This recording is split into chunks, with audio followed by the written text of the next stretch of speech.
Take a look, it's a date. Take a look at the ballot for next year. Just to briefly look ahead, Todd Helton is knocking on the door. Was he 11 shy? I think it was 11 votes shy. 72%. Billy Wagner, Andrew Jones.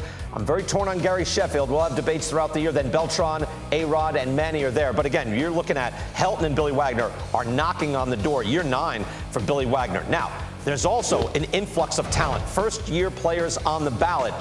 And I keep saying, look, Beltre, Maurer, and Utley, but also strong careers from Adrian Gonzalez, Matt Holliday. David Wright was certainly on a Hall of Fame trajectory. Don't forget Bartolo Colon. There's good players making their first year, but let me just focus on, I can go WAR or I can just go on feel. I don't have to go stat crazy. Chase Utley is one of the winningest players I've ever seen with my own eyes. Where are you on Chase Utley?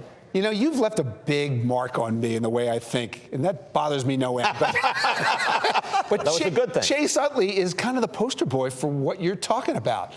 Guys with big peaks who were winners, and that's him.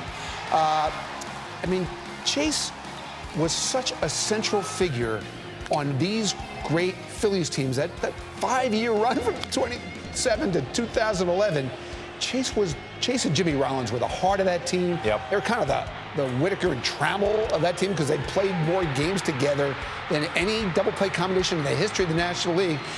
None of what you're looking at happens without Chase Utley. He was special. Just the way he thought and prepared and led was special. Can I tell you my one question about Chase? Yeah. Chase is a big peak guy. That's the argument, correct? How long really was Chase's peak, would you say, at the top of your head? 6 years? This is what I saw. No, like 2005 to 2009.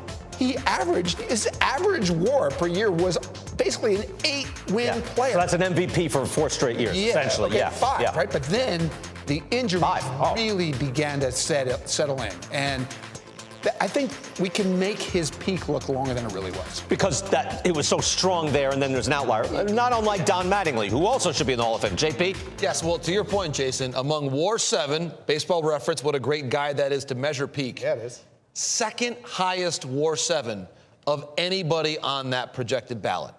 Anybody.